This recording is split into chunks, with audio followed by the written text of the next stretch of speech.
যেখানে আমাদের একটা মেয়ে পিজিটি, ফিমেল পিজিটি কে সে যখন এই মদ থেকে ভয় পেয়ে, তার মানে প্রাণ ভয় পেয়ে লিটারালি সে একটা তার ডিউটি রুমে গিয়ে লুকোনোর চেষ্টা করেছে। সেইখানে এই পেশেন্ট পার্টির মধ্যে একটা পুরুষ ওই ডিউটি রুমে ধাক্কাধুক্কি করে ঢুকে ওর হাত ধরে টানাটানি করেছে যে তুই পালাচ্ছিস কোথায়, তুই চল।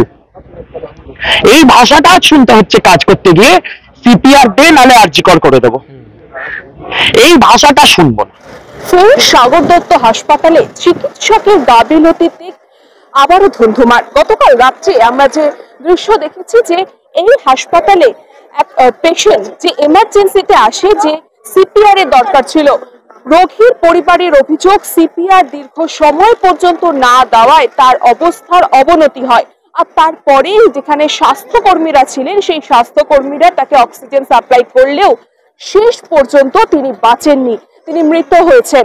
আর তারপরে যারা রোগীর পরিবার ছিল সেই রোগীর পরিবাররা কর্তব্যরত সেই জুনিয়র চিকিৎসক এবং যারা সেই সময় স্বাস্থ্যকর্মী ছিল তাদেরকে ঘিরে ধরে বিক্ষোভ দেখায় এবং বলা হয় জুনিয়র চিকিৎসকদের অভিযোগ তাদের উপর মারধরও করা হয়, তাদের উপর চড়াও হয় সেই রোগীর পরিবার। এই সাগর দত্ত হাসপাতালে সেই সময় থাকা যে পুলিশ কর্মীরা ছিলেন সেই পুলিশ কর্মীরাও সেখানে যান, পুরো পরিস্থিতি তারা সামলানোর চেষ্টা করেন, কিন্তু তাদের ওপরেও हमला करे সেই पेशेंट पार्टी लोकजन। एक से बोले कि देखिए डॉक्टर को बुलाइए, जूनियर डॉक्टर लोग आया, एक लेडीज आई, बोला कि ये रिपोर्ट कराइए देखेंगे। अरे इमरजेंसी में आदमी लेके जाता है तो संगे संगे एक्शन लेता है ना। मेरा बच्चा को कष्ट हो रहा है, सांस लेने नहीं पा रही है, सांस ले तो उसको इंजेक्शन दीजिएगा ना, सांस तो दीजिएगा ना। नहीं, पहले एक ठोकरा चाहिए, पहले और ठोकरा चाहिए। ठंडा हो गया था, हाथ पास ठंडा हो गया था, सांस लेने कष्ट हो रहा था, समझे। तब लेके आए तो बोले कि देखे रिपोर्ट, बोले कि एक्सरे कराएंगे, ईसीजी करा के आइए, ईसीजी करा कर तब लेके गए। तब बोल रहे हैं कि 6 बजे डॉक्टर आएगा तब देखेंगे। बच्चा को मेरा हालत खराब हो रहा है, हाथ ठंडा हो रहा है। आप तो देखिए जब बच्चा मेरा सांस फूलने लगा, हाँ करने लगा है मेरा बच्चा, तो वो लोग डॉक्टर लोग एक लेडीज आई, नर्स आई, नर्स आके ताकि सुइया दी, सुइया दिया, सुइया दिया, बस मेरा बच्चा एकदम सांस लेना बंद हो गया, सांस लेना बंद हो गया। ऑक्सीजन दाओ, डॉक्टर को ट्रीटमेंट ठीक से नहीं हुआ, एकदम नहीं हुआ बाबू, ट्रीटमेंट किया ही नहीं, कुछ दवाई नहीं दिया डॉक्टर लोग। बोल भी रहे कि मेरा बच्चा को इमरजेंसी में लेके जाइए, आईसीआईसी में लेके जाइए, आईसीआईसी में लेके नहीं गया हूँ, आईसीआईसी में नहीं ये भी मेरा वही मरीज है। ट्रीटमेंट के लिए आपका लोग आपका लड़के गुजर गया क्या? हाँ, उससे ट्रीटमेंट वो लोग नहीं किए, नहीं उसके लिए मेरा बच्चा मर गई। डॉक्टर लोग का बच्चा से मरा है, डॉक्टर मेरा बच्चा दूसरा हॉस्पिटल लेके जा रहे हैं तो ले जाने नहीं किए, धक्का-धुक्की किए, वही धक्का-धुक्की में उनका हाथ में चोट लगा है। पुलिस है उनका धक्का-धुक्की में जिसे स्टेट को नहीं पकड़ लिए, अब हम नहीं जाने देंगे। তারাও গুরুতরভাবে জখম হন এবং সেই রাতেই অর্থাৎ গতকাল রাতেই এই যে যারা এখানে কর্তব্যরত অবস্থায় জুনিয়র ডাক্তাররা ছিলেন তারা তখনই সিদ্ধান্ত নেন তারা ফের কর্মবিরতিতে যাবেন, তার কারণ তারা নিরাপত্তাহীনতায় ভুগছেন। তাদের অভিযোগ যে পেশেন্ট পার্টি এখানে এসেছিলেন তারা তাদেরকে হুমকি দিয়েছেন, সেই কর্তব্যরত চিকিৎসককে হুমকি দিয়েছেন যে আরজিকর করে নেব। অর্থাৎ যে ঘটনা আরজিকর মেডিকেল কলেজের যে ঘটনা, সেই ঘটনার পর যেরকম রাজ্য রাজনীতি তোলপাড় হয়েছিল সেই ঘটনার পুনরাবৃত্তি হবে এমন হুমকি দেওয়া হয়েছিল সেই সময় কর্তব্যরত জুনিয়র চিকিৎসককে। দেখুন, আমরা বারবার চেষ্টা করছিলাম আমাদের কর্মবিরতি থেকে ধাপে ধাপে ফিরে আসার, কিন্তু যে রেটে আমরা যে ধাক্কাগুলো খাচ্ছি প্রত্যেকবার আমরা ধাক্কা খাচ্ছি, তো সেটাতে আমরা ঠিক করেছি যে আমাদের কমপ্লিট সিজ ওয়ার্ক ছাড়া আর কোনো অপশন নেই। কারণ আমাদেরকে স্টেট অথরিটি বা কলেজ অথরিটি আমাদেরকে সিরিয়াসলি কেউ নিচ্ছে না। আমরা যতক্ষণ না সিজ ওয়ার্কে যাচ্ছি ততক্ষণ আমাদেরকে সিরিয়াসলি কেউ নিচ্ছে না। এবং এটা মনে রাখতে হবে যে এই সময় আমরা এখন আন্দোলনে আছি, আন্দোলন আমাদের চলছে। সেই আন্দোলন চলা অবস্থাতে যদি এই অবস্থা হয় তাহলে আন্দোলন যখন উঠে যাবে তখন আমাদের সেফটি সিকিউরিটি কতটা থাকবে, সেই দাবিতে আমরা সবাই একে অপরের সাথে অনর আমরা আবার কমপ্লিট সিজ ওয়ার্কে যাচ্ছি। আপনারা কর্মবিরতি শুরু করছেন? কর্মবিরতি আবার আমরা শুরু করছি আজকে থেকেই। আজকে থেকেই কর্মবিরতি শুরু করছি। কোন দাবিটা? সেফটি সিকিউরিটির দাবি মেন আমাদের, যেটা 5 পয়েন্ট ডিমান্ড, যেটা আমরা West Bengal junior doctors front থেকেও রেখেছিলাম। ইন্টারনাল সেফটি সিকিউরিটি, যেটা রেসপন্সিবল ছিল আমাদের অভয়ার মৃত্যুর জন্য, সেই ইন্টারনাল সেফটি সিকিউরিটি আজকে আমাদেরকে আবার হানা দেয়। আজকে আমাদের মেডিসিন ডিপার্টমেন্টে দুষ্কর্ম হয়েছে এবং তার জন্য আমরা ভীত সন্ত্রস্ত। আমরা চাই না আবার একটা অভয়ার ঘটনা ঘটুক, তার জন্য আমরা আবার সিজ ওয়ার্কে যেতে চাই যতক্ষণ না ফুল প্রুফ সিকিউরিটি প্ল্যান এখানে ইনস্টিটিউট করা হবে। সিকিউরিটি না আসা অবধি আমরা নো সেফটি নো ডিউটি। আপাতত আমরা সাগর দত্ত থেকে এই ডিসিশন নিচ্ছি। আমাদের যে ডিএফএ সাপোর্ট আছে, ওয়েস্ট বেঙ্গল জুনিয়র ডক্টরস ফ্রন্টেও সাপোর্ট রয়েছে, তারাও শর্টলি আপনাদেরকে জানিয়ে দেবে ওনাদের মানে আমাদের সমগ্রভাবে যে ডিসিশনটা আমরা নিচ্ছি সেটাও আপনারা জানতে পারবেন। তবে আমরা যেহেতু আমরা এখানে ফেস করলাম এবং এই জিনিসটা আমরা বারংবার ফেস করতে থাকছি, এর আগেও থেকেছি এবং এই আন্দোলন চলছে, এখনো থাকছি, সুতরাং আমাদের এই ডিসিশন থেকে আউটডোরে থাকবেন নাকি? আউটডোরে আমরা অলরেডি সিজ ওয়ার্ক করেছিলাম, আমরা আউটডোর করছিলাম না, আমরা এসেনশিয়াল সার্ভিসটাই শুরু করেছিলাম। ইনডোর, ওয়ার্ড আর এমার্জেন্সি এগুলো শুরু করেছিলাম, সেটা হচ্ছে পেশেন্টদের কথা মাথায় রেখে। কিন্তু যেটা দেখা যাচ্ছে, পেশেন্টদের সেফটির কথা আমরা নিশ্চয়ই ভাববো, কিন্তু আমাদের সেফটির কথাও প্রশাসনকে ভাবতে হবে। এমার্জেন্সি বন্ধ থাকবে? এমার্জেন্সিও বন্ধ থাকবে, কমপ্লিট সিজ ওয়ার্ক। এই মুহূর্তে আমাদের এখানে পিজিটি, হাউস স্টাফ, এসআর মিলিয়ে প্রায় 200 জন।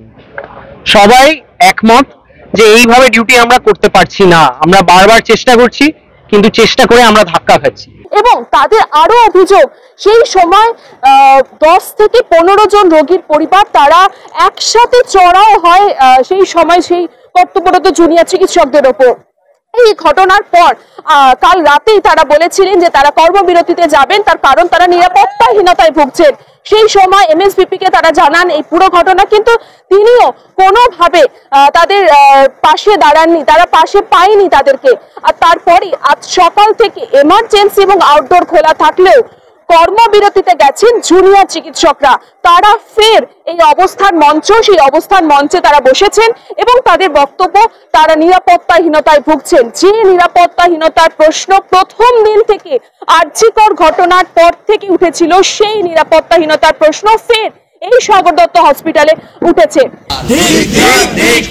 হসপিটালে খাচ্ছি মার অথরিটি ধিক্কার, অথরিটি ধিক্কার, পুলিশ তোমায় ধিক্কার, আমার দিদি খাচ্ছে মার, পুলিশ তোমায় ধিক্কার, এই অথরিটির প্রশাসন ধিক্কার, প্রিন্সিপাল ধিক্কার, এমএসপিপি ধিক্কার, আরে প্রশাসন ধিক্কার, আরে প্রশাসন ধিক্কার,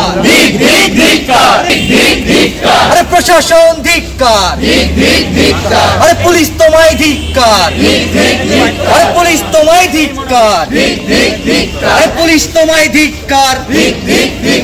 এবং কাল রাতে আমরা দেখেছিলাম যে জুনিয়র ডাক্তারদের যে আন্দোলনের যে মুখ কিঞ্জল নন্দ এবং আরো যারা যারা ছিলেন, যারা প্রথম সারিতে যারা আন্দোলন করছিলেন, তারা সেই সময় এই সাগর দত্তে আসেন এবং সেই সময় যে আক্রান্ত জুনিয়র চিকিৎসক তাদের পাশে এসে দাঁড়ান এবং তারা বলেন যে আজ তাদের প্যানজিবি মিটিং হবে এবং সেই প্যানজিবি মিটিং এ তারা সিদ্ধান্ত নেবেন শুধু কি এই সাগর দত্ত হাসপাতাল নাকি প্রত্যেকটা মেডিকেল কলেজে জুনিয়র ডাক্তাররা আবার কর্মবিরতিতে যাবেন।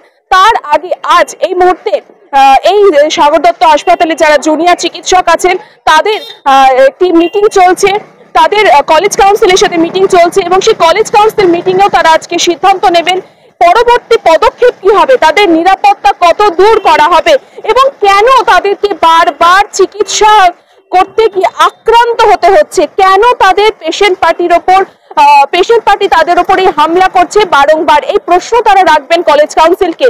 এবং এছাড়াও আমরা দেখেছি সকাল থেকে যারা নার্সিং স্টাফ তারাও কিন্তু বিক্ষোভ দেখিয়েছেন এমএসভিপি কে ঘিরে ধরে। তাদের অভিযোগ ফিমেল ওয়ার্ড, সেই ফিমেল ওয়ার্ডে লাগাতার 2-2.5 দিন ধরে একজন ফিমেল যিনি ডাক্তার তিনি চিকিৎসা করছেন, তার সাপোর্টের কেউ নেই। এমনকি যে ফিমেল ওয়ার্ড, সেই ফিমেল ওয়ার্ডের যে দরজা, সেই দরজায় কোনো রকম নিরাপত্তা নেই। যখন তখন সেই দরজা ভেঙে যে কেউ ঢুকে আসছে ফিমেল ওয়ার্ডে। এমনকি রাত্রির বেলা যখন কর্তব্যরত অবস্থায় রাতে যখন নাইট ডিউটি করেন তারা স্বাস্থ্যকর্মীরা, তখনও কোনো রকম পুলিশ বা সিকিউরিটি গার্ড সেই সময় সেই ওয়ার্ডে থাকে না।